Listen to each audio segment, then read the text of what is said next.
What is going on, ladies and gentlemen, and welcome to the Surprise Jab Podcast. I'm your host, Zachary, surprised with new topics every single week and jabbing you with daily doses of UFC. We have a massive episode today. It's actually insane. It is actually insane. Crazy stuff today, as we will be not only previewing UFC Winnipeg, massive Canadian event, winks, as it's not that massive, but I still think there's going to be some banger fights on it.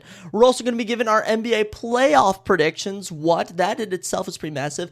And we are also going to be predicting WrestleMania 42. I'm a wrestling nerd. You guys know this. We only really cover the PLEs. I don't do the week-to-week Raw and SmackDown reviews, but we have WrestleMania 42, which is the biggest event in all of professional wrestling, in the entire world, in all of history. So it's going to be fun. We have a breakdown for all of that. So we're actually going to start real quick with talking about an announcement which just dropped. It's so goofy for the UFC. Then we're going to do our NBA playoff predictions. Then we're going to dive into UFC Winnipeg, and then we're going to end the episode with our WrestleMania 42 predictions. But I was supposed to drop this, I know, guys, on Wednesday.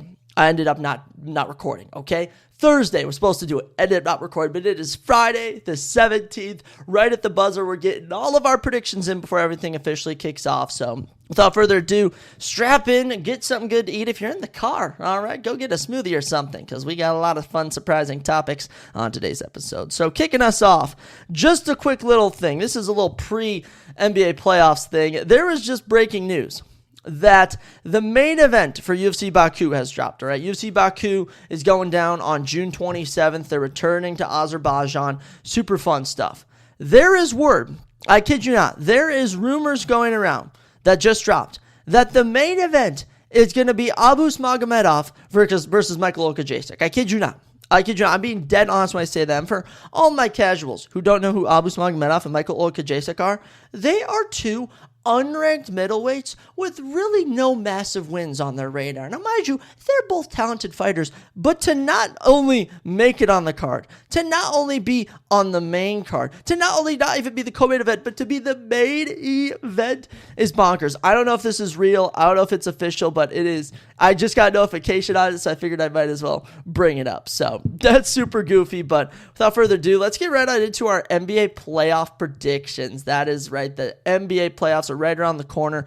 I should have done NHL as well, realizing that. I might do that next week or do a little check-in and then make my bracket, but in terms of the NBA, we have your official breakdown. So here we are, kicking us off, all right? You got some playing games, all right? The Warriors and the Clippers. Warriors already won. Goodbye Clippers, all right? Trailblazers beat the Suns, so the Trailblazers will be the 7th seed taking on the number 2 seeded Spurs.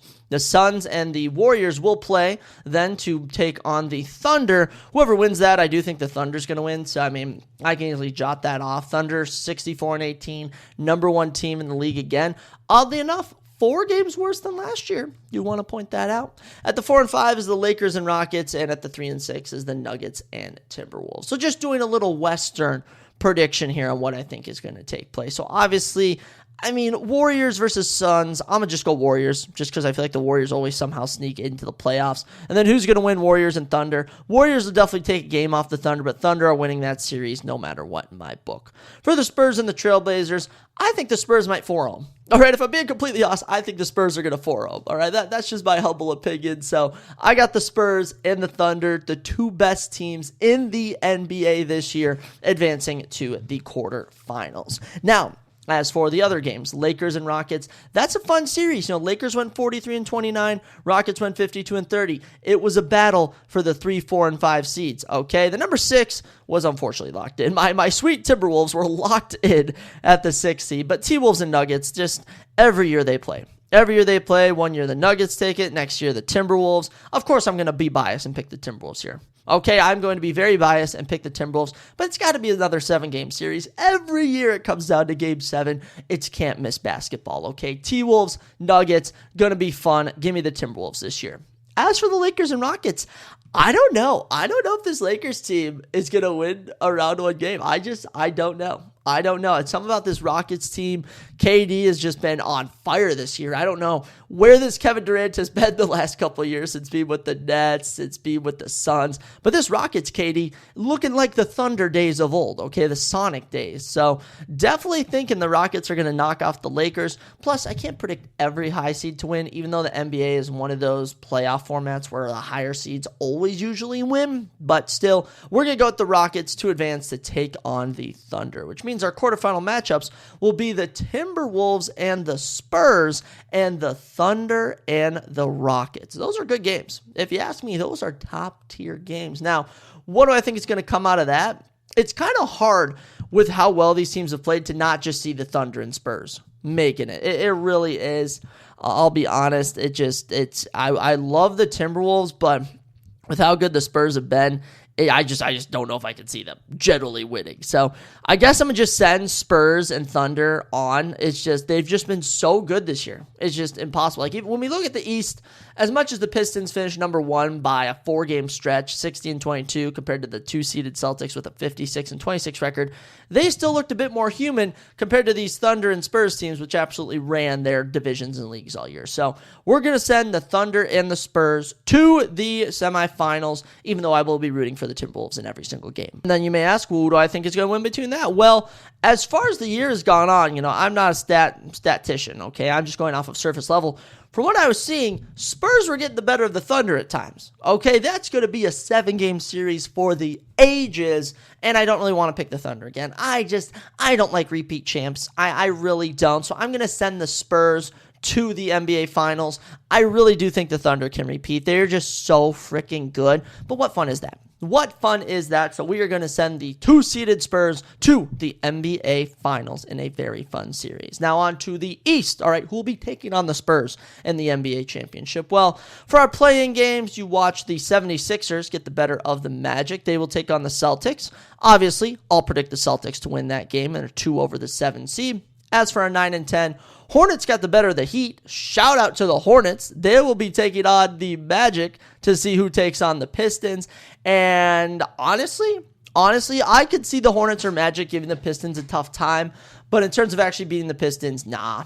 Pistons are a pretty solid 1 seed. I could definitely see more of an upset with the Pistons losing to someone like that, as opposed to the Thunder losing to like a Warriors or Spurs. But hey, I'll be rooting for the Hornets to get the better of the Magic. I love LaMelo Ball. I love Con Knuckle. They're a fun team.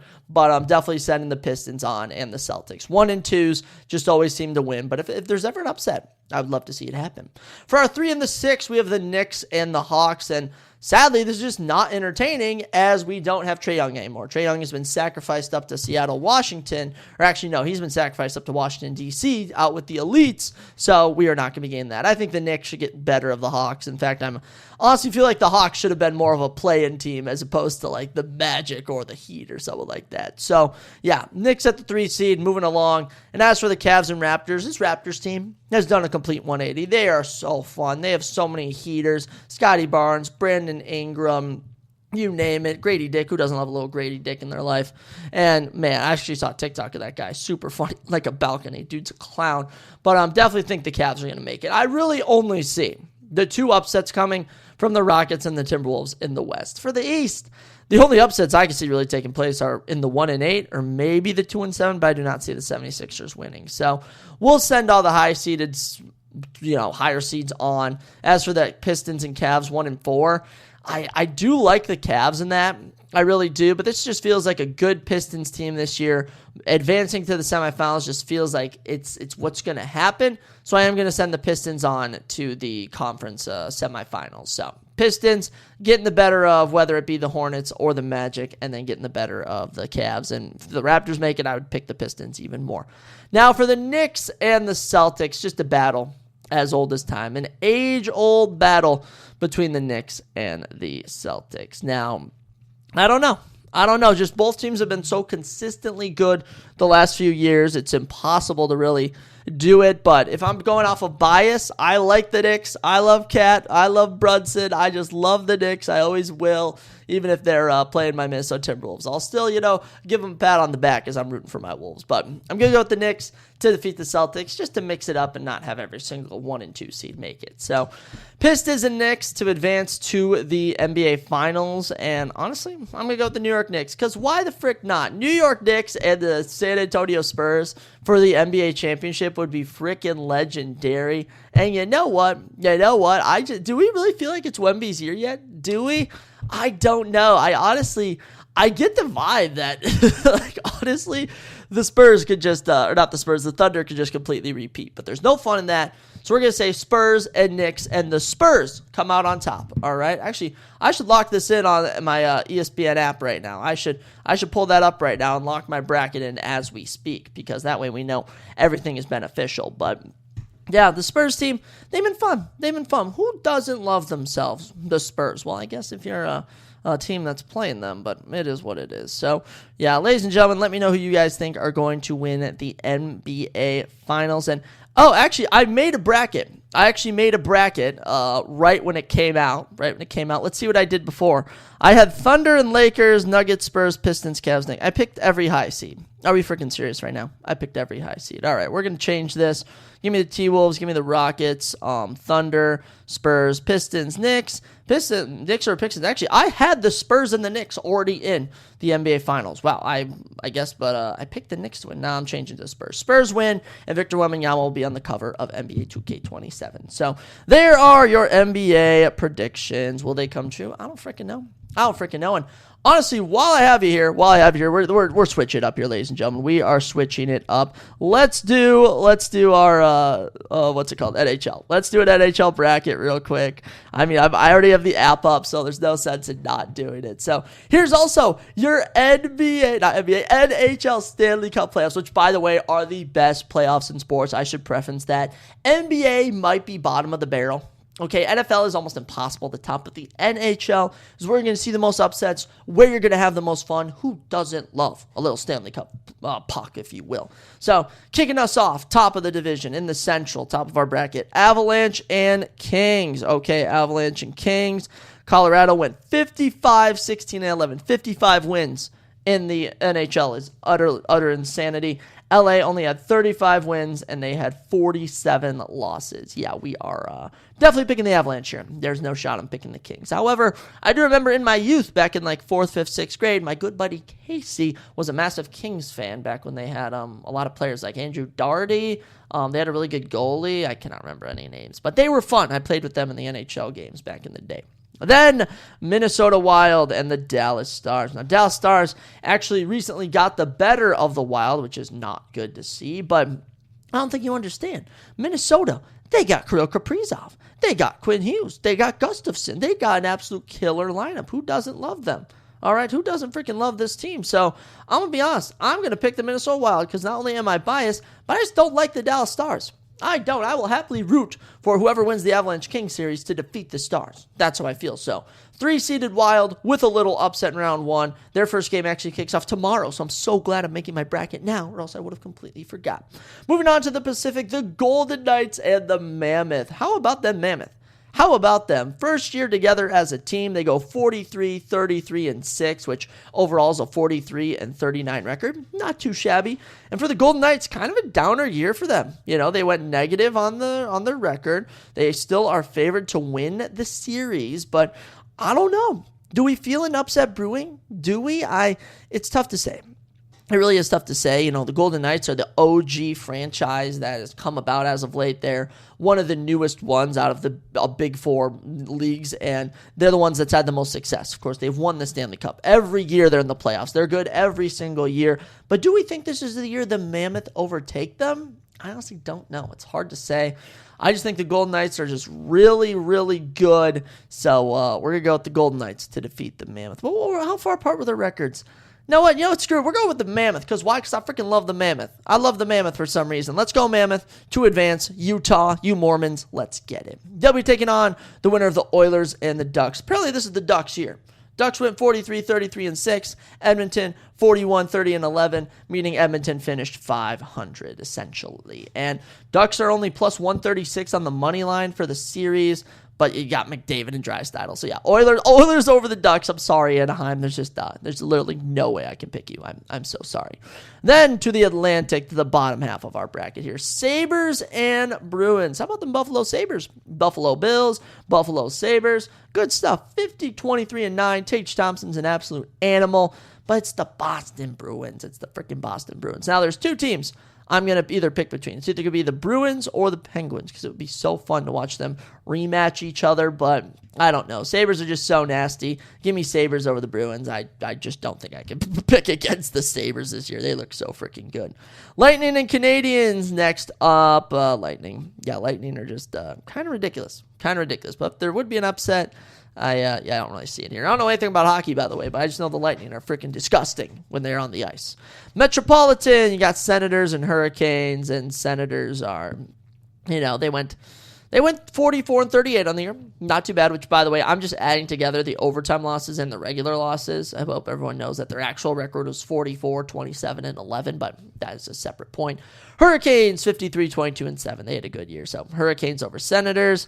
And then for the Penguins and the Flyers, I am easily picking the Pittsburgh Penguins here. Let's go, Sidney Crosby. One last push for Sidney Crosby, man. I feel like this is it. I don't know if he's actually retiring this year, but it really does feel like this is the final stages for him to make it on. So, yeah.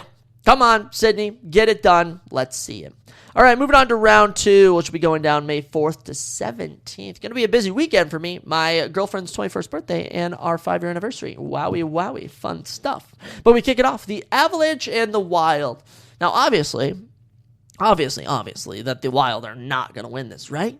Right? You may think that, but the one thing you don't know is that the Minnesota Wild are my team. They are in my blood. I am a cold-blooded Minnesotan, and we bleed Minnesota Wild. We bleed Minnesota Viking. We bleed Timberwolves. We bleed Twins. Not as much for me. I could care less about the Twins. I was actually at a White Sox game the other day, which was fun. They lost the Tampa Bay Rays, but completely side point. Avalanche, Wild. What's my theory here? My theory is just that Minnesota is awesome, and I hate Colorado. So let's go Minnesota Wild to advance to the conference finals. And who will they play, the Mammoth or the Oilers? Probably the Oilers. Yeah, probably the Oilers are going to beat the Mammoth. Mammoth, your journey ends here, Mammoth. Your journey ends here. But it was fun. You have a dirty logo. Can I not add that they cooked with not only the name the Mammoth, but their logo. They got some good merch. Moving on, Sabres and Lightning. Sabres and Lightning, Hurricanes and Penguins. What about two massive round 2 series there? Two absolutely massive round 2 series.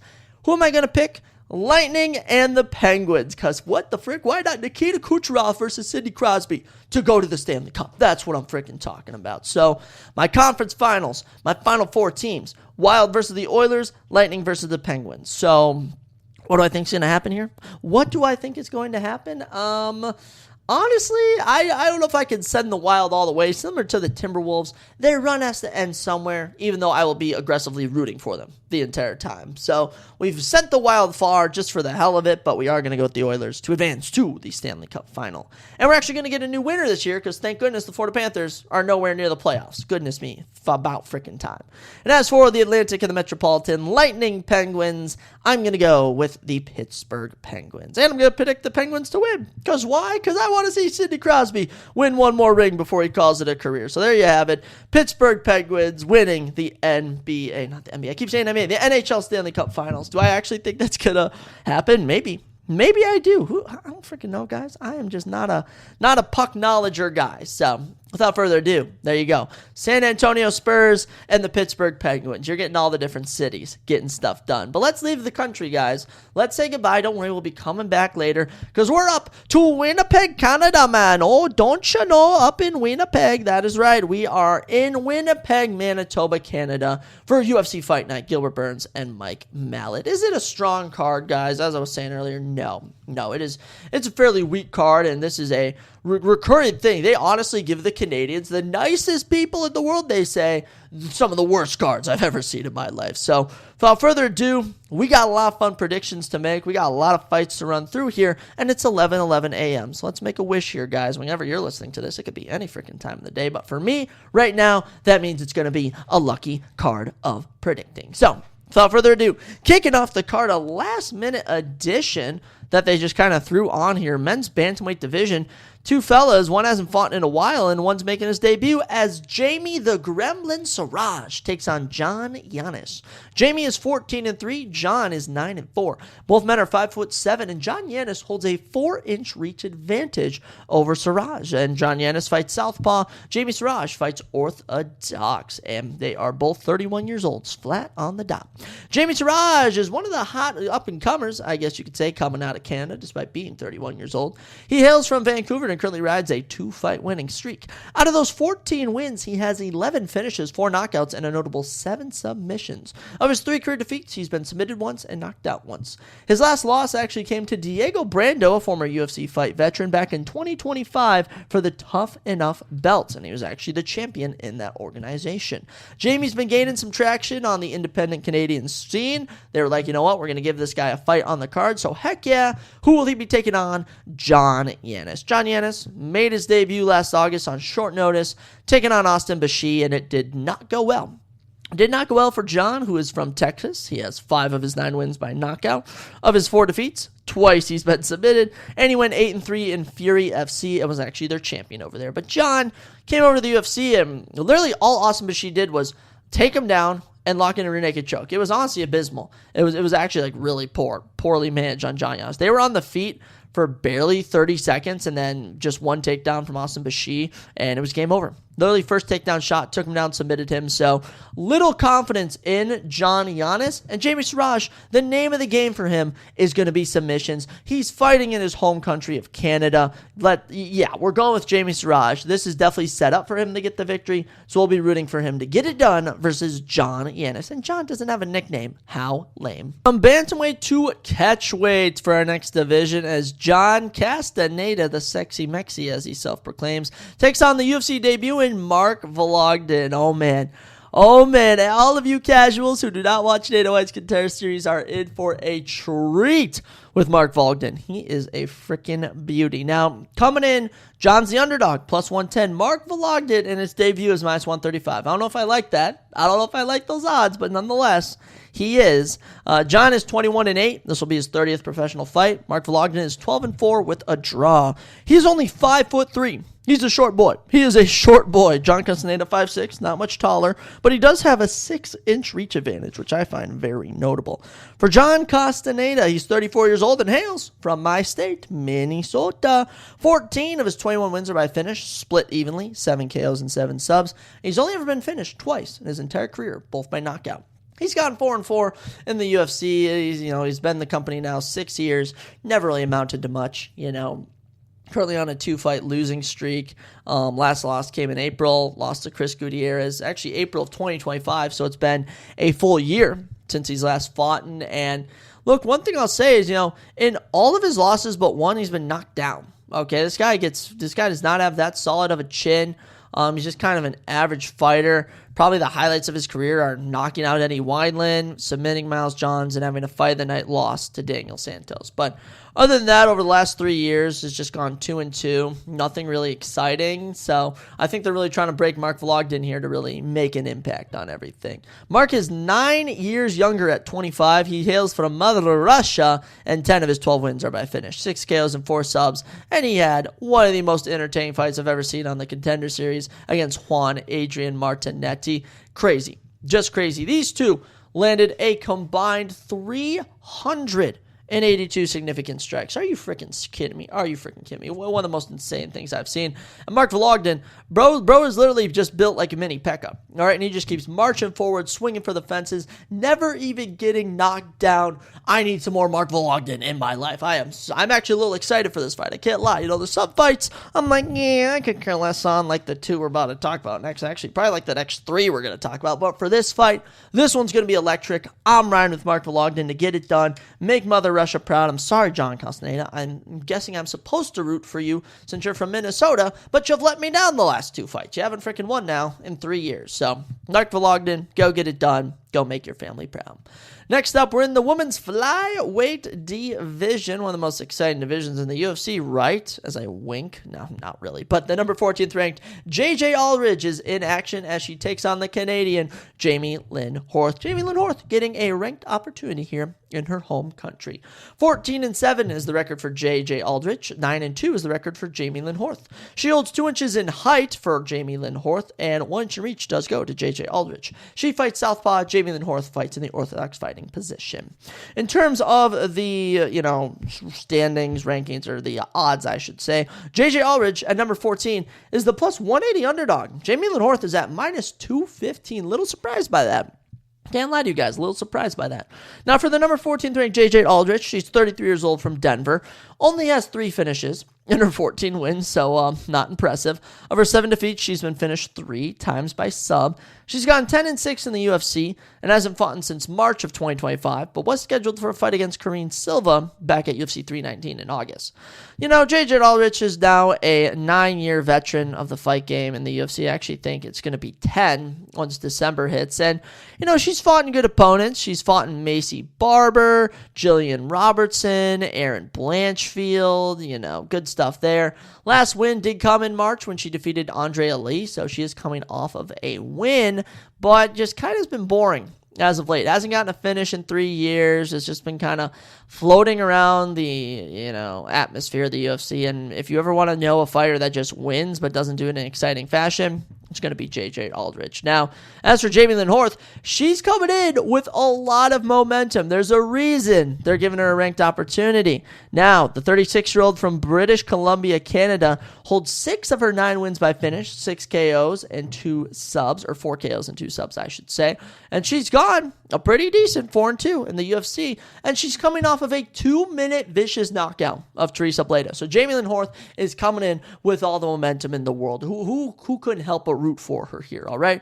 Only 2 losses, split decision to Veronica Hardy in 2023, and to end out 2024, lost to Miranda Maverick. So 2025 went 2-0, beat Vanessa Delepelos, and knocked out Teresa Bleda in violent fashion. So let's get it. Let's see it. I really do lead on JJ Aldridge here, but I forgot Jamie Lynn Horth is getting this because she has some power in those hands. So come on, Jamie Lynn Horth. Do not let the country of Canada down. Go out there and defeat JJ Aldridge. She is so beatable. I kid you not. She's one of the most beatable fighters, but sometimes she just lulls you into her boring, just like cage holding, light striking, maybe a leg kick if you're feeling spicy. But we are going to go with Jamie Lynn Horth to get the victory. I don't know if we're going to have any finishes up to this point. I think I could see Jamie Sarash getting a submission win over John Giannis, but for Mark and Jamie Lynn Horth, I think they're both going to get decisions. We'll have to see, though.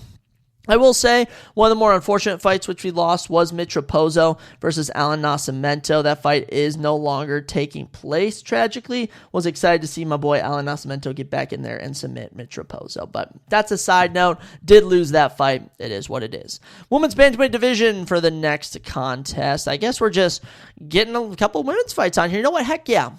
I'm all for it. By the way, I'm a big advocate of women's rights, if you didn't know. So I'm very happy that Melissa Croden and Dariana Zelenikova are on this card. Melissa Scare Croden, 7-3. Daria Iron Lady Zelena. Actually, this is Daria's last name. She's Russian, by the way, if you couldn't tell. Zelesniakova. Wow, I like that. Zelesniakova. Ooh, very nice. And she's the underdog, plus 155. Melissa is the minus 180 favorite. They're both 5'9". They both have a 68-inch reach. They both fight in the orthodox position. Yeah, they're about as even as one could get. We'll start off with Melissa Croden, since she is the favorite here. She's 35 from Calgary. All 7 of her wins coming by finish. You'll love to see that. 6 KOs and 1 sub. And she actually made her debut at the last Canadian card in October last year when she defeated Tanera Lisboa with round 3 ground and pound TKO. And then she had a fight to round out to 2025 where she lost to Luiana Santos. She got grappled to absolute death in that contest. 9 minutes and 21 seconds she was held down on the mat. So we have found a bit of a hole in Melissa Croden's game plan, but she still had a pretty stellar debut. Now, as for Daria Zelesniakova, it is Impossible to know what version of her you're going to get. She's 2-1 in the UFC. Last win came in June of 2025 at UFC Baku.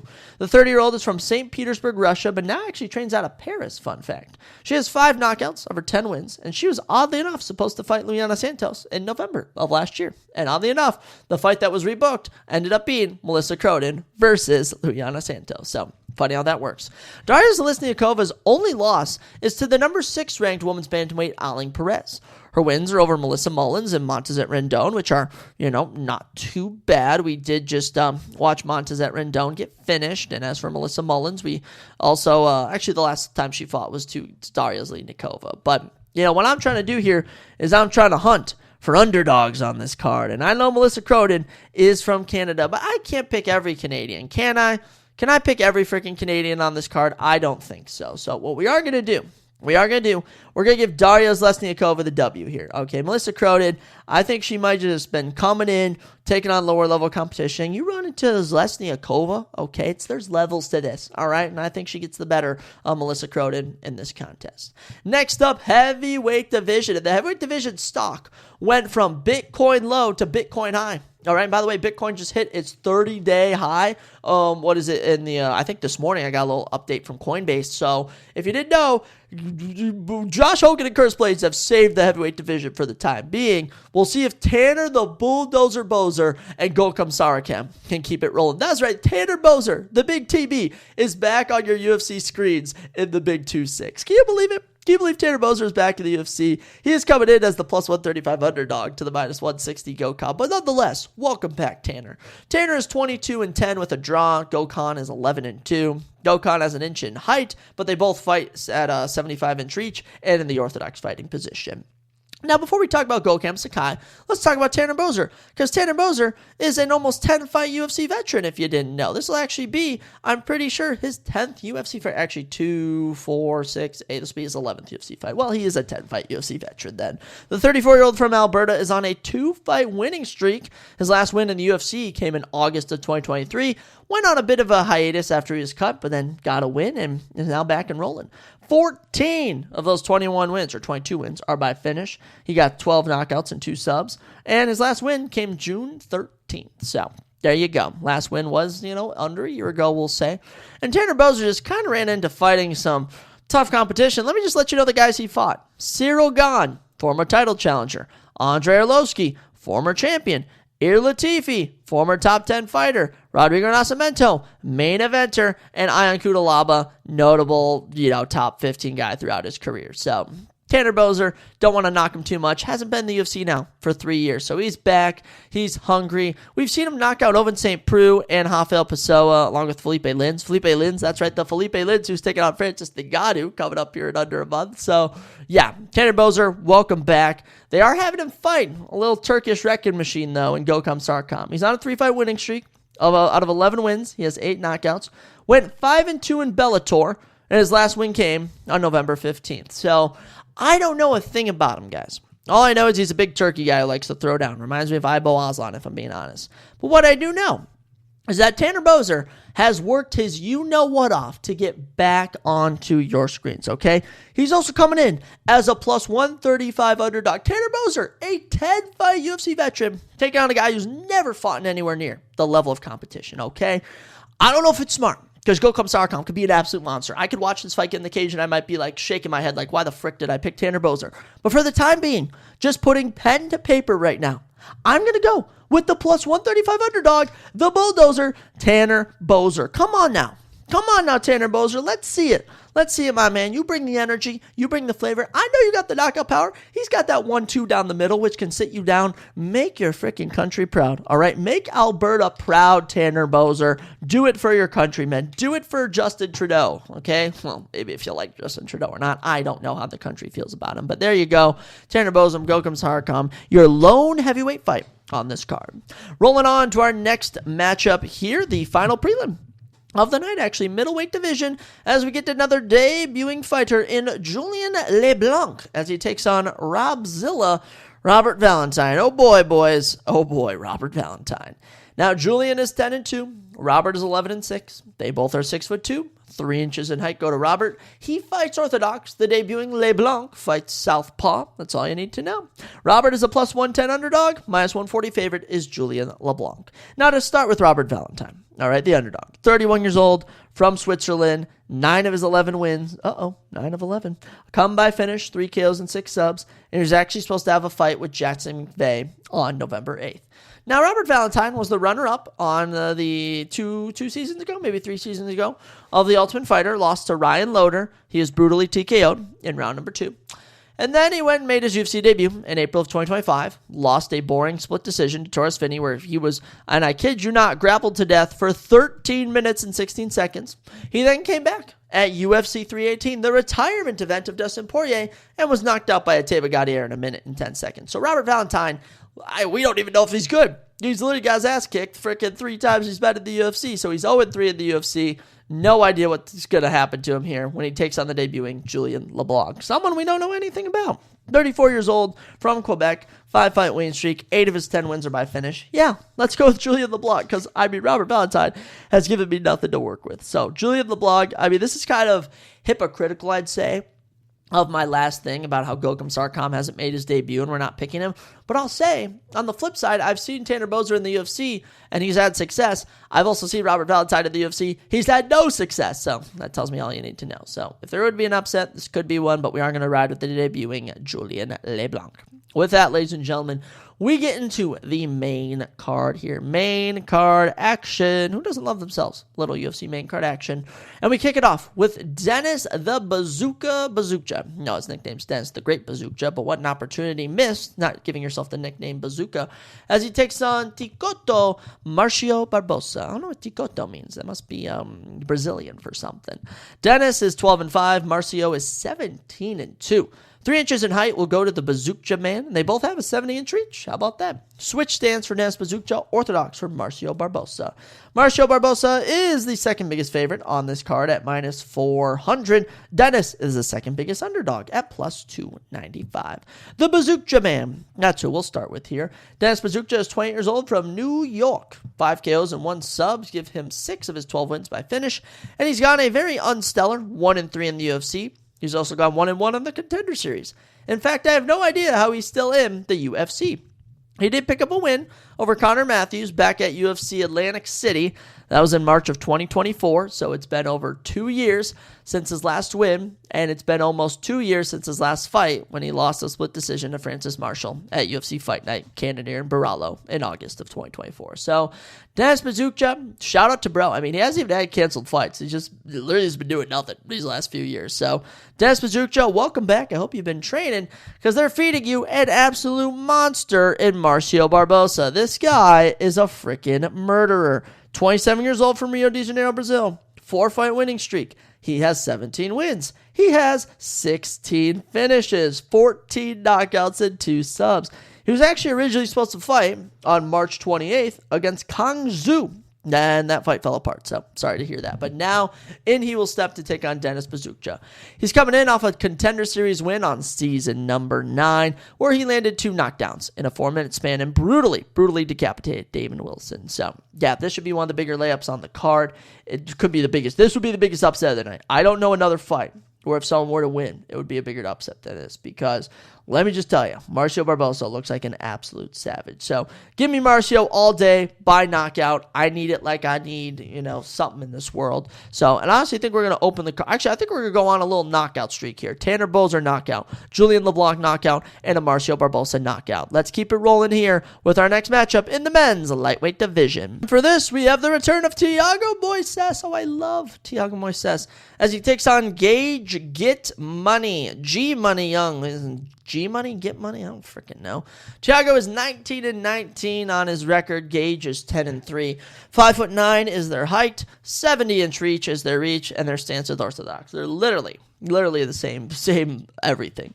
Thiago is somehow the plus 100 underdog. Gage is a minus 125 favorite. That's just screaming screaming pick me for Thiago Moises, but I will say he's seen better days. Thiago Moises has seen better days, my man.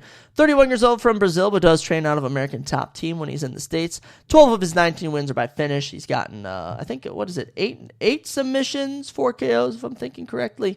And of his 9 defeats, he's been finished 4 times. Now, there was at one point where Thiago Moises was on a 3-fight winning streak and got a main event against Islam Makhachev. I know that was 5 years ago, but still, that happened. He would lose here and there, pick up some wins, pick up some losses, but in the last year, he's beaten Trey Ogden and been knocked out by Jared Gordon. So it's been a less than stellar run for Thiago Moises. Now he's been taking on tough guys. I mean, do you want me to list out the last 5 losses he's had? Jared Gordon, that one was rough. But Ludwig Klein is an absolute animal. Ludwig Klein just recently beat Matus Rebecca. He's absolutely insane. Benoit Saint Denis, how about the number 5 freaking ranked lightweight in the world? Joel Alvarez, an absolute savage, and the current double champion of the world is Islam Makhachev. So let's not knock Thiago Moises too much. When he takes on lower level guys, he usually beats them. So we'll see how Gage Young stands up to the plate, if you will. Gage is 25 years old from Missouri. He's gotten 7 of his 10 wins by finish, including 6 knockouts. He actually lost to Quinlan Sakiad on the Contender Series in Season 8. He would make his debut last April, losing to Evan Elder, and then he would pick up a win in Macau, China, defeating Mahashad. So Gage Young, I don't know a lickety split about you, but you've been boring as heck could be in the UFC, and Thiago Moises is an underdog. So you already know we're going to pick Thiago Moises to get the W here. So give me Thiago Moises over Gage Young by submission. Take it to the bank. Next up, we actually have a pretty big women's flyweight matchup here as the number 7th ranked Jasmine Jastovicius takes on the number 9 ranked Karine Silva. That is ranked top 10 women's flyweight action. Who doesn't love it? Jasmine, 14-4, fellow Canadian. I guess I'm not Canadian, but is a Canadian. Karine Killer Silva, 19-6. 2 inches in height will go to Jasmine, along with 1 inch in reach, and both ladies fight orthodox for their fighting position. Jasmine, minus 320 favorite. She's a big one on here. Karine Silva, plus 250. Jasmine is 37 years old from Ontario, Canada. Very nice. Of her 14 wins, 6 of them have come by finish. She was previously on a 5-fight winning streak before she was 1-punch knocked out by Manon Fiorot back at the last Canadian card. So not the prettiest sight. But before that, Jasmine had been on a roll. I will say she is 37. That's the one notable thing I'll say. She's up there in age. Her only losses in the UFC have come to Natalia Silva, Tracy Cortez, and Manon Fiorot. But I mean, I don't know. I don't know what you're going to get out of Karine Silva. The name of the game for Jasmine is going to be submissions. All right. She has a lot of submissions in her career. You know, as you can see, she's had 4. I'm being sarcastic. But yeah, Jasmine, welcome back to Canada. Last time you were here, though, about 7 months ago, did not go your way. So we'll see how she does against Karine Silva. And Karine Silva has also been on kind of the loser train as of late. The underdog is 32 years old from Brazil and does hold 17 finishes out of her 19 career victories. But after being on an absolutely insane run with a 100% finish rate, she then lost to Viviane Araújo. Last win came in August over Dione Barbosa, and then fought Macy Barber to round out 2025 and just, couldn't get it done. Couldn't get it done whatsoever. Was almost shut out. She might have won round 1. That's the only round we could give her, but she definitely lost rounds 2 and 3. So I don't know. What you're going to get out of this one. It's pretty tricky to say because Jasmine was on an absolute tear. She was killing it. She was kicking butt. And then Manon Fiorot kind of just humbled the living daylights out of her by knocking her out. So I don't know. Karine Silva does have punching power, but she hasn't gotten a finish in almost 3 years. So I actually think I will ride with Jasmine here. She is fighting in Ontario. Should probably get it done with the grappling. We'll see how she does, though. This one's a tricky one, guys. Keep your eyes on this one. Third to last fight of the evening, and it's a guy making his debut. And this is so funny because this is a fight that everyone was like, I don't want to use the term fancy booking, but we're predicting it would be a good fight to make if it ever were to come to fruition. And it was Maldonado, who won on Season 9 of the Contender Series, versus Jai Herbert. And they just kind of fit each other's, I don't know if it's height, style, kind of lankiness build, but hey, they're throwing down. Mandel's the favorite in his debut. Jai is the underdog. And let's run it. Mandel Maldonado is 14-3 with a no contest. Jai Black Country Banger Herbert is 13-6-1. Black country banger, but he's from Great Britain. How does that work? 1 inch in height goes to Jai, along with 2 inches in reach. They both fight orthodox. They are about as even as one could get. Mandel 36 years old, is from Montreal, Quebec, Canada, and is on a 5-fight winning streak. He's gotten 8 KOs and 6 subs, giving him a 100% finish rate, and all of his losses he's been finished in. He also went 4-3 in Bellator. This man has never gone the distance. Insane. It really is. Landed a nasty knockout over Samuel Silva on episode 4 of season 9 of the Contender Series back in September, and he impressed me. Landed a nasty head kick that just came in and was just lighting Samuel Silva up, knocked him out cold. Loki had the place buzzing. All right, Mandel bringing the fun. He's from Montreal. I love to see it. We'll see how he does against Jai Black Country Banger Herbert. I cannot get over your freaking name there, your nickname there, Jai. What are we doing, buddy? 37 years old, from England. He's gotten 10 of those 13 wins by finish, and he's been finished 4 of his 6 times by defeat. So, Jai Herbert has fought in tough guys. He's fought in Fair-Zayam, Ito Pura. And now one guy who's actually probably been the closest to defeating Ito Pura in all of the UFC. If I'm being honest, he knocked him down back in 2022. But as of late, over the last 2 years, last win was August 2024. Last fight was March 2025. Lost a split decision to Chris Padilla. So he's been very inactive, hasn't been fighting as of late. He's taking on a hot prospect making his debut. Recipe for success if you're Mandel So give me a Mandel knockout. I think it's a pretty straightforward pick right there.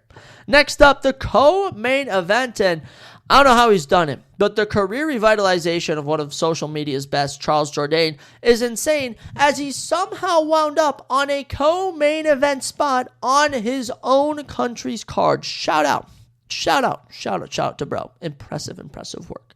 He takes on Kyler the Matrix Phillips, who's 12-4 professionally.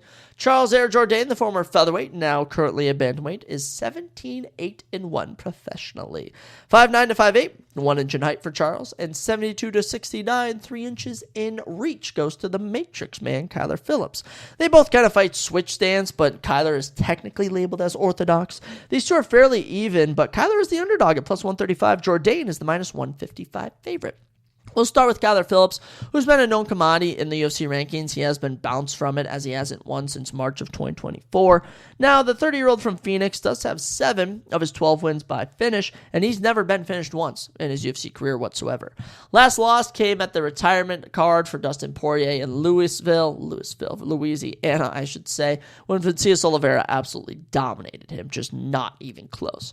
Last win was Pedro Munoz at UFC 299, which has just been forever ago. But yeah, Kyler Phillips just, I don't know, man, kind of trending downwards. So he holds losses in his last 2 fights to Rob Font and Vinicius Oliveira, who's ranked at number 12. So I'll be curious to see how he does against Charles Jourdain. Because Charles Jourdain, since moving down to bantamweight, has had 2 guillotine chokes. He's been killing it. 30 years old, from Quebec. 15 of his 17 wins coming by finish.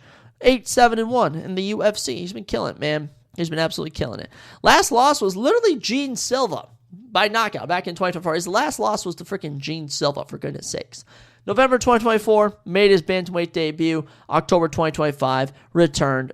Guillotine choke of Davey Graham in 3 minutes. So currently on a little 2-fight performance bonus. Every time this guy seems to get in there, he gets entertaining. And I never used to think that he was like a big submission guy, but his last 4 wins, or I should say his last 4 finishes of his last 5 wins, 4 have come by guillotine choke. So let's not overcomplicate it. Guillotine choke win for our boy Charles Jourdain. Plus, I do like Charles Jourdain a bit more than I do like Kyler Phillips. So Charles Jourdain over Kyler Phillips, because why the frick not? We can make any prediction that we want to. But with that, ladies and gentlemen, with that, we get into our main event to the welterweight division. We roll, and it is between the number 12 ranked Gilbert Burns and the unranked Mike Proper Mallet. Gilbert Burns, the final stand. The final stand for Gilbert Burns. It really is. It really is the final stand for Dorino, man. You know, he's 22-9. Mike is 13-1. Mallet's got 3 inches in height, 2 inches in reach. They both fight orthodox, and there's a 5-year age gap, with Gilbert Burns being 5 years older.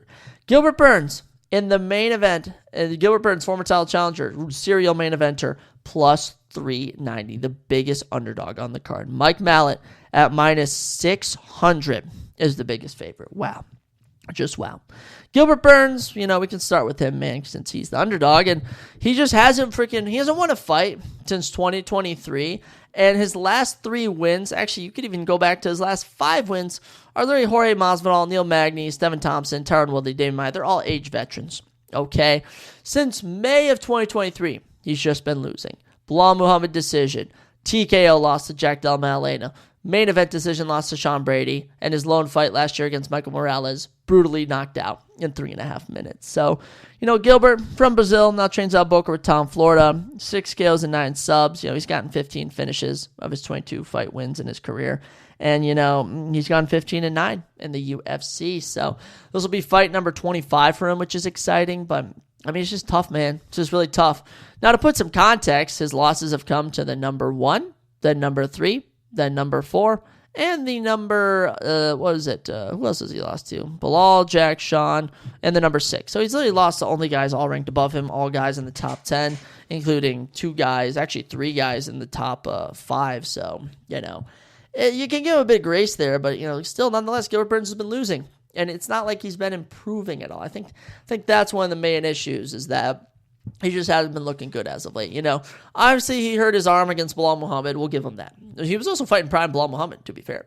Jack Del Maddalena, he was winning that fight and then gets knocked down with just under 2 minutes left. Sean Brady shuts him out from grappling in their main event, and then Michael Morales just knocked him out. But to be fair, that's Michael Morales. Michael Morales is an absolute savage. So Gilbert Burns, the final stand. You've lost 4 straight. It's do or die as he takes on Mike Malott, who's been trying to work his image back, and I think he's successfully done it. The 34-year-old is from Ontario, Canada. It has 11 of his 13 wins by finish, 5 knockouts and 6 subs.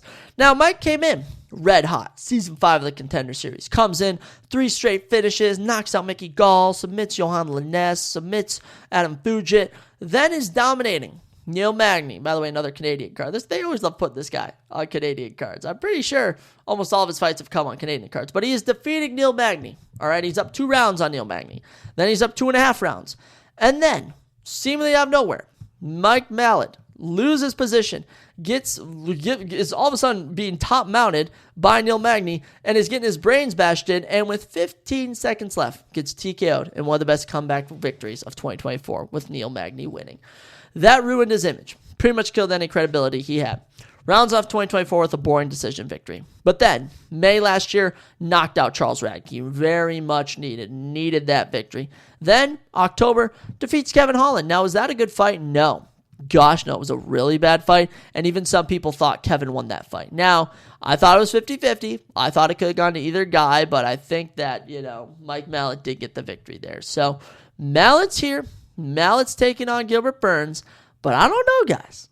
I don't know. Part of me really does want to pick Mike Malott, but, there's just been a trend this year. I can take it through the year real quick, where it is hit or miss if guys make the jump. It's been hit or miss. We saw earlier the year, Paddy Pimblett couldn't do it.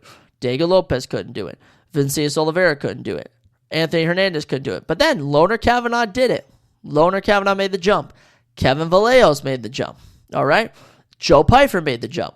Chris Duncan couldn't make the jump. Even on the last card, UFC 327, we saw Josh Hokett able to make the jump. So, actually, on that card as well, a good example, Esteban Rijovic, Lupe Godinez, neither of them can make the jump over a ranked opponent. So, it is so tricky because, obviously, Gilbert Burns has been trending downwards, but Mike Malott, hasn't necessarily been doing anything ridiculously, impressive, I'll say. I just want to float that out there. But I do want to say, I've been saying a lot, I've been using that term way too much, I've noticed. I do want to say it, but it's so tricky. It's so tricky. Mike Malott, obviously his punching power, he can really bring it. He's on a 3-fight winning streak. To be fair, in the UFC, he's 6-1, only lost to Neil Magny. That was 2 years ago. Not too bad. And Gilbert Burns is on a 4-fight losing streak. So, I don't know if he's going to get any better. This kind of reminds me of Marlon Vera, where I figured he should probably not lose, but he does. So, we're probably going to be going with the crowd here. I don't know if it's a smart decision. I don't even know if I'm going to regret it if I don't pick him, but I am going to go Mike Malott. Just literally because, Gilbert Burns has just been depleting, and so I don't know if now's the time he makes a change. So, we'll have to see, but Gilbert Burns, I really will be probably unintentionally rooting for him, but we are going to pick Mike Malott to get the victory there. So to round it out, Mike Mallet getting your win at UFC Winnipeg. We picked a lot of Canadians here, but it's so fun to pick all the guys that are fighting in their home country. I mean, who doesn't love to root for the hometown crowd, as they say? So there you have it. But without further ado, ladies and gentlemen, that's usually how we end an episode, but this is a special episode. This is a once in a lifetime, as they say, and this is what WrestleMania 42 is going to be, once in a lifetime. Just kidding. That was the WrestleMania 28, little catchphrase, The Rock and John Cena. But yes, WrestleMania 42 literally is tomorrow. Literally in less than 48 hours, we'll have already known the results of one of the fights. But yes, WrestleMania 42, Night 1 and Night 2 coming to you from Paradise, Nevada at Allegiant Stadium, right near Vegas, if you will. But yeah, WrestleMania 42, originally supposed to take place in New Orleans. They moved it to have it in Las Vegas for 2 years in a row because Las Vegas paid them more. So isn't that funny if you ask me? Now this event is going to be very fun. I have my thoughts on each and every one of the fights, their builds, and on overall WrestleMania as a whole. But one of the things I'll say, which is fantastic, is that John Cena is going to be hosting the event. That's right. John Cena retires, but he's still back being able to host the events. That's very exciting. But let's dive right into this. Kicking us off, Night 1 of WrestleMania. So for those of you that don't know, WrestleMania is now a 2-night event just because it's so massive. The days of one-night WrestleManias are probably gone for the foreseeable future. But kicking us off, Night 1, April 18th, you get 7 matchups. 7 matchups for you, and there's been a lot. Going on here. For starters, both nights, the first hour, will stream live on Network ESPN. Oddly enough, very fun stuff there. Network ESPN going to be the host of these first hours of each night. And we kick off the night. We're opening WrestleMania with The Vision, Logan Paul and Austin Theory, teaming with I Show Speed to take on the Usos and LA Knight. It's just a random celebrity match, definitely just doing this to get I Show Speed and Logan Paul on there so that everyone can be like, oh my gosh, I know that guy. Oh my gosh, that's Speed. I watch him. That's literally the only reason they're freaking putting him on there. But hey, I think that from what everyone's been saying is that you're going to be seeing a mixture of, shenanigans with the Usos on both nights of WrestleMania. There have been words, there have been trending topics that they're going to get involved in the Night 2 main event. But just focusing on Night 1, look, The Vision, Logan Paul and Austin Theory, their stock is at an all-time low. All right, no one cares about them. This match is literally just to show off I Show Speed. He's probably going to eat a finisher or two. He might even turn babyface, and turn on Logan Paul and Austin Theory. But I do think the Usos and LA Knight are going to win. You got to kick WrestleMania off with the good guys winning. It's just a staple of what you do. It's how you're going to open your show. It's how you're going to get people talking. And you really probably just got to have it with Logan Paul eating like a big finisher from LA Knight and the Usos. So Usos and LA Knight getting it done. Pretty easy prediction there. Next up, a fun, unsanctioned match. Drew McIntyre and Jacob Fatu.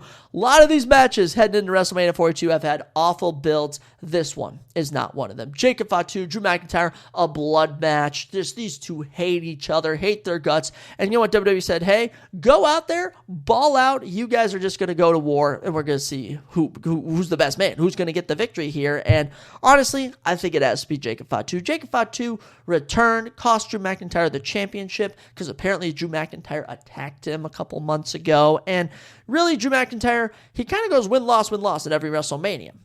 All right, WrestleMania 38, he wins. WrestleMania 39, he loses. WrestleMania 40, he wins. WrestleMania 40, he won and then lost. WrestleMania 41, he won. WrestleMania 42, I think he's going to lose here. And, Jacob Fatu really needs some stock. I really don't want to say, that he's not, on that level yet, but a win here would propel him to WWE Championship level because really you have to make it realistic to picture him with the belt. So, unsanctioned match, should be lots of fun, should be a lot of cool spots, some brutal-looking stuff. I don't know if there's going to be any blood since it's going to be on ESPN, but we'll have to see. So I am going to predict Jacob Fatu to defeat Drew McIntyre in the unsanctioned match. With that, we then head to ESPN, the subscription service you have to pay for the Women's World Championship match as your Royal Rumble winner, Liv Morgan, takes on Stephanie Vauquer. I mean, I feel like this should be pretty straightforward. I feel like we need to have as many title changes as we can on here. I feel like Liv Morgan just deserves to win at WrestleMania. They finally gave her the Royal Rumble. It makes no sense you wouldn't also give her the World Championship. Her and Valkyria have been feuding for a while now, and I just think it's time. I think it's Liv Morgan's time. I am going to predict her to win. The only curveball I think any of us would be anticipating would be if Roxanne Perez and Raquel Rodriguez cost her the championship. But I just don't think you need to do that. You can do that at Backlash. You can do that post-WrestleMania. In terms of WrestleMania, let's give Liv Morgan the moment. Everyone will be cheering for her as she defeats Stephanie Valkyria to become the new Women's World Champion. Plus, I love seeing the Royal Rumble winners actually win the belts. But we'll touch more on that in a second because that's not always the case. Next up, a singles match for the WWE Women's Intercontinental Championship. I do want to say it is pretty funny that they're literally getting like all their women's matches like out the way, like right on night one, which I just find pretty funny. So you get AJ Lee, you get Becky Lynch. If Becky Lynch loses this, she is just going to have no aura. AJ Lee has been whooping her left, right, and center. I also think it's criminal that this fight doesn't have a stipulation. There's no reason there should not be a stipulation on this fight. It is warranted of one. These two have been in a blood feud for so long, but easily a Becky Lynch win. Becky Lynch needs to defeat AJ Lee here. It makes no sense if AJ Lee wins. If AJ Lee wins, she's literally unbeatable, and she needs to go after a WWE Women's World Championship. So give me Becky Lynch over AJ Lee, which means, I guess, yeah, we're going to get back-to-back new champions. Could be exciting. Also, something to take into account. When you look at the bout order, you kind of have to picture how it's going to go here. So I'm going to have faces winning, face, then technically heel. So we'll see what happens, especially when we get into our fatal four-way tag team match for the Women's Tag Team Championships. That's right, another Women's Championship match. As the Irresistible Forces, oh my goodness, if I can speak properly here, the Irresistible Forces, Nia Jax and Lash Legend, your current Women's Tag Team Champions, take on Charlotte Flair and Alexa Bliss, Bayley and Lyra Valkyria, and the Bella Twins. But there is some talk going around that Nikki Bella is injured, and they may pull the plug on them, and that the what's it called? Who was it? Asuka and Kairi Sane, whatever they call them. I don't know their tag team's name, but they may be stepping in. So we'll have to see. But I hope the Bella Twins aren't injured. That would suck. But I'll tell you who I think should win this: Bayley and Lyra Valkyria. They have just been floating them around through the abyss of nothingness. I think they deserve it. I know people would want the Bella Twins to win. I thought they would have won too. But with the injury, they're just not going to put the belt on the Bella Twins, So that's just how it goes. Like if we were booking Carlos Ulberg versus Jiri Prochaska and we knew Carlos Ulberg got injured, we wouldn't put the belt on him, if you know what I'm saying. So definitely crossing the Bella Twins off. Cross Charlotte Flair and Alexa Bliss off. There's just no way they're going to put the belts back on them. So then it either comes into Nia Jax and Lash Legend retaining, which you just don't need. I feel like it won't even get a reaction. But if Bayley and Lyra Valkyria win, they're going to get a reaction. So I will predict them to win. They've been diving into their friendship. This is literally like a year-long story in the making. They were supposed to tag together last year, and Becky Lynch stole Bayley's spot. So I say you make it a full circle moment. You give the belts to Bayley and Lyra Valkyria. It would give them a very nice WrestleMania moment. That's what WrestleMania is all about, by the way, is WrestleMania moments. Then we get into the co-main event, Seth Rollins versus Gunther. This was made, I kid you not, only like 2 weeks ago, maybe 3. I'm pretty sure it was 2. And the entire premise is that Gunther was basically just offered by Paul Heyman, I'll give you a favor if you kick Seth Rollins' ass. And Gunther's like, you owe me a big favor, which we all think is going to be him retiring Brock Lesnar in Minnesota at the US Bank Stadium at SummerSlam in August. But we'll save that for later in the summer. But for this, these two have had 2 weeks to build this feud, and they've done a fantastic job. They've done phenomenal work. Of all the fights we've talked about up to this point, a lot of them have had good builds. This one especially, with how little time it's been given. Now, when we actually break down how this is going to go, this is going to be a top-tier matchup. This is going to be a WrestleMania-level match. I wish it had a real build. I wish it did. Now, we've seen Gunther and Seth Rollins before, but it's been a minute. It's been a minute since we've actually seen them throw it down, and I'm buzzing for it. I think we all got to know that Gunther's going to win this. It makes no sense for Seth Rollins to win. It really doesn't. It has to. Gunther has retired Goldberg, John Cena, and AJ Styles in under a calendar year. I mean, you really cannot have him losing at WrestleMania to Seth Rollins. So, got to have Gunther win, got to go out there and get the victory, and I do think he will win. I think it just makes sense, but I think this is going to be some of the best showing of technical wrestling you've seen in a long time. And with that, we get to the night one main event. Oh my gosh, I'm sure if you've heard, it's been completely ruined, as some may say. They have a lot of work to make up for it. They have an insurmountable amount of work. I'm actually on SmackDown tonight. They're going to have to do a really good job building because Monday Night Raw was so boring. It's just been really abysmal. As Cody Rhodes takes on Randy Orton for the Undisputed WWE Championship. You may hear that and think, wow, how is that the night one main event? This should be one of the biggest WrestleMania main events of all time. Well, it's been absolutely ruined because for some reason, Ari Emanuel, the head of TKO, has decided to insert Pat McAfee into this feud, and he's a good heel, but he's just like, it's like the heel where it's like, we don't even want you on our screen. Like, it's not even like, we don't even want to see you like as a bad guy. We just don't even want to see you. And this has went from the history, the legend of Randy Orton versus Cody Rhodes. We've been waiting years for this since Cody Rhodes returned, and lo and behold, here we are, and we're getting it, and it just feels so bad. It's had the worst build. It's out of every single matchup on this card, it has had the worst build. And there's even a stipulation with this match. If Randy Orton loses, Pat McAfee will leave the professional wrestling industry permanently, which, I mean, it's just not going to happen. Now, I think whether you had him winning or not going in, I had Randy Orton winning the belt.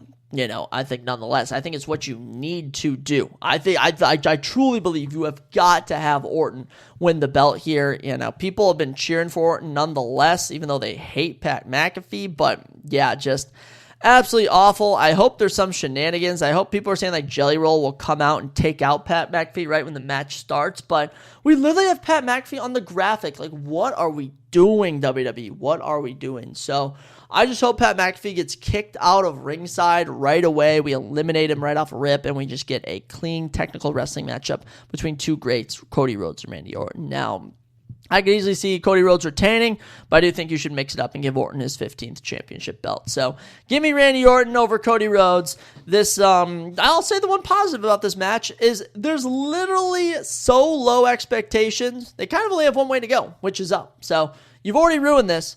It'd be kind of hard to continue to ruin it more, but they could probably do it, if I'm being honest. With that, we roll on into night number 2 of WrestleMania. And this is where things are going to get kind of interesting. First night, or of course, first hour, of course, will be on the ESPN. And we're going to open it up with the best built match of WrestleMania, Oba Femi versus Brock Lesnar. The match everyone's talking about, the match everyone is buzzing for. Oba Femi, since coming up from the NXT, coming to the main roster, I should say, has been killing it. Brock Lesnar, giving him this opportunity is absolutely huge. Now, the debate isn't going to come down to, are both of their entrances going to be legendary? Yes. Is this going to be the best night to kick off? Yes, absolutely. The question comes down to not even if they're going to be entertaining. They're going to be entertaining. It is who's going to win. All right, I think this is one of the toughest. I think there's a couple other toughies. You know, night 1 honestly doesn't have any really tough matches to predict. Night 2 is where you get all the interesting stuff. I really don't know who's going to win this because it makes sense for Oba Femi, but we have to take a broader view because this isn't like typical booking.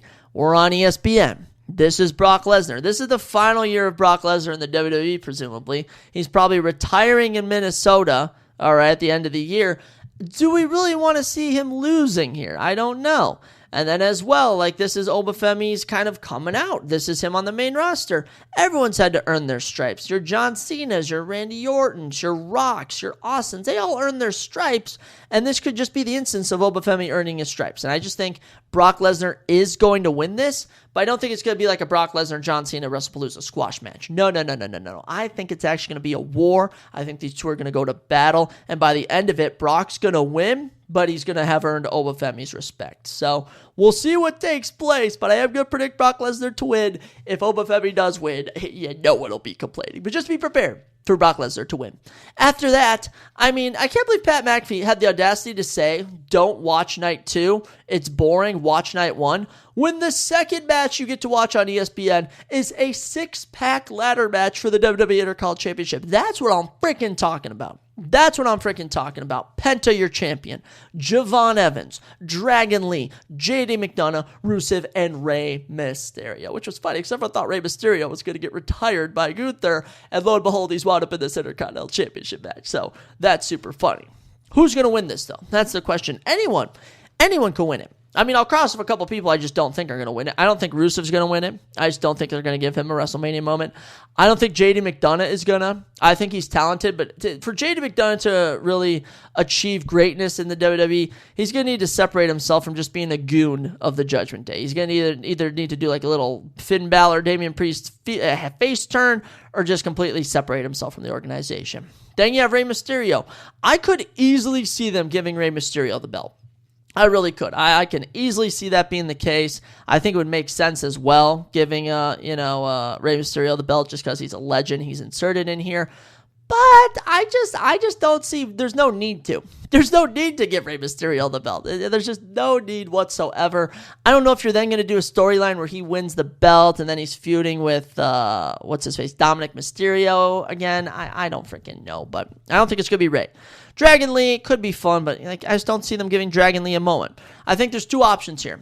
Okay, by the way, Rey Mysterio's in my third. I'd probably have Rusev in my fourth, JD McDonough fifth, Dragon Lee's probably my sixth. The top two are either going to be Penta retaining or Javon Evans. All right, and I like both options because, Javon Evans, he's coming to the main roster. He's been killing it, but I recently saw an interview where I feel like Triple H just doesn't have full faith in him yet, if I'm being honest. And the one interesting thing about night two is you got the big three of NXT, Obafemi, Javon Evans, and Trick Williams on this card. And it would suck if they had all of them lose, and I would love to see them all win, but like I said, Obafemi I think is going to lose to Brock Lesnar, but still come out on top looking good. For this matchup, I don't know what's going to happen, but I just really want to pick Javon Evans because I think it would be so fun to give Javon Evans the Intercontinental Championship right off rip since coming to the main roster. At least let him see how it goes because I'm going to actually have another title change coming up here, but let's do it. Javon Evans to defeat Penta. I'm very torn on it, but I'm really torn on it. But Javon Evans not only winning, but being on ESPN would be massive for him. Moving along to ESPN, the subscription. We're no longer on the free hour on regular ESPN. And I don't understand why we don't have a seventh matchup on here. I don't know if they're going to throw on a seventh match onto this card or if something's going to happen on night one. But the fact we only have 6 on night 2 and we have a full 7 on night 1 doesn't make any sense to me. It should be split 7 and 7. But next up, we have a women's championship matchup, the only women's matchup on night 2 between Jade Cargill and Rhea Ripley. And the case for this, simply boils down to, does WWE just want to give Rhea Ripley the title just to have Rhea Ripley win the belt? And if I'm being honest, I don't think they should. I think you should have Jade Cargill walk out of this looking dominant, looking victorious. They threw Rhea Ripley in here literally just to put a big name against Jade Cargill. And if you want to legitimize Jade Cargill, I don't care how entertaining the matchup is, having her defeat someone like Rhea Ripley is really much needed. Now, in terms of builds, I will say, it hasn't been a good build, but they've been trying. They've been trying so hard, and I just think that their promo skills haven't been intersecting. Their brawls just haven't been the most aggressive, if you will. But I do still think that they've been trying. So, like I said, we can't have every belt change hands. And honestly, it'd be so dull if WWE just give it to Rhea Ripley. So give me Jade Cargill to defeat Rhea Ripley to retain the WWE Women's Championship. She can drop it later in the year to someone like Bianca Belair or Naomi. But I think those feuds are going to be the end game for the Jade Cargill Women's Championship run. Next up, United States Championship, Sami Zayn versus Trick Williams. And one of the funniest things about this matchup is when these two walk out, when these two strut out there, which I'm still hoping there's a slim chance they had Carmelo Hayes. I'm pretty much not really gonna put any money on that, but that would be epic. But I will say, when these two walk out and they boo Sami Zayn and they cheer for Trick Williams, I want you all to know that in this feud in the WWE universe, Sami Zayn is a good guy and Trick Williams is technically a heel. Okay? The crowd is going to be so pro Trick Williams because Sami Zayn sucks. I don't know what WWE was thinking having Sami Zayn go turn here and be a United States champion. It makes no sense. So I think the only option here is to give Trick Williams the belt, okay? The other option, And I just think it would get people talking, but it would just be like, bro, why are we doing this at WrestleMania? Would be a Sami Zayn heel turn to retain, which basically turns him heel and Trick Williams face. But I'm going to go off of the back that Trick Williams is just going to win the United States Championship and just shut Sami Zayn's trap up for good. These two were already going to have a feud. We didn't need the United States Championship. We could have had Carmelo Hayes and Ilya Dragunov on here for the U.S. Championship, but hey, it is what it is. It happened how it happened. Trick Williams, go shut up Sami Zayn and become the new United States Championship. Whoop that trick. Love it. Then the co-main event of night number 2 is going to be the Demon Finn Balor versus Dominic Mysterio in a singles match. And they've done many of things wrong with this feud. I will say they didn't explore any of the history between these two. All right. They released that Finn Balor was going to become the Demon early. They should have just walked him out with that. They also do not have a stipulation for this. These two hate each other. This is a feud that's been brewing for over a year. You could even say 2 years. And oh my goodness, they've done an awful job. An awful job. You got to have Finn Balor win. All right, if Finn Balor loses, leave. If Finn Balor loses, go to AEW, Finn. They'll treat you way better. Go to New Japan. Leave the company if that's the case. Because, I mean, I love Dominic Mysterio, but he had his moment last year. He'll have more moments to come in the future. Just do not have him lose. Whatever you do, WWE, do not have him lose. So, Finn Balor, go out there, get the victory. Finn Balor over Dominic Mysterio. Easy prediction in my book.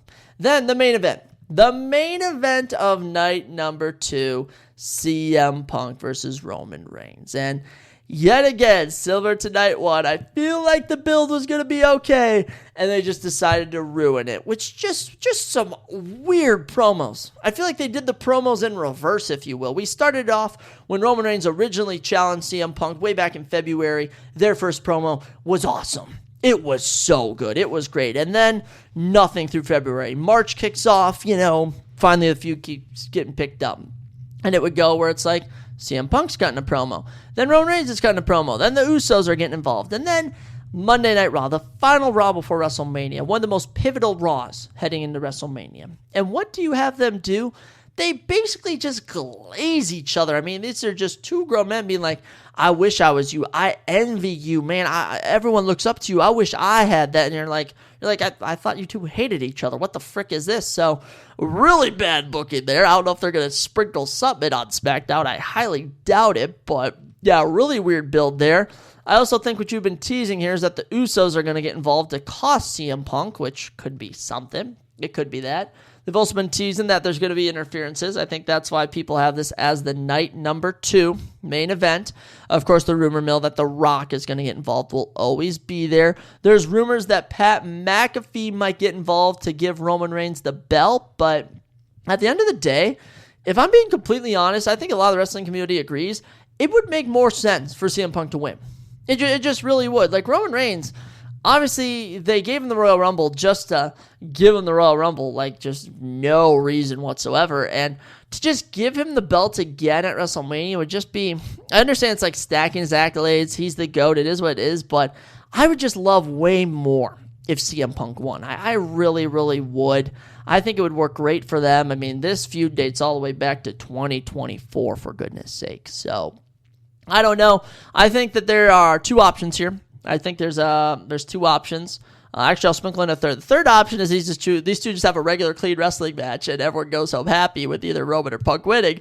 But I think we all know it's WWE. They're not going to do that. So the 2 options are either going to be you get The Rock costing Roman Reigns, or you're going to have the Usos / and or Pat McAfee, hopefully the Usos, Pat McAfee would stay far away, costing, of course, CM Punk. But the big swerve would also be if the Usos came out and they turn on Roman Reigns. I think that would be fun. But I think it could be risky. I'm going to go with CM Punk. I just think CM Punk deserves the victory.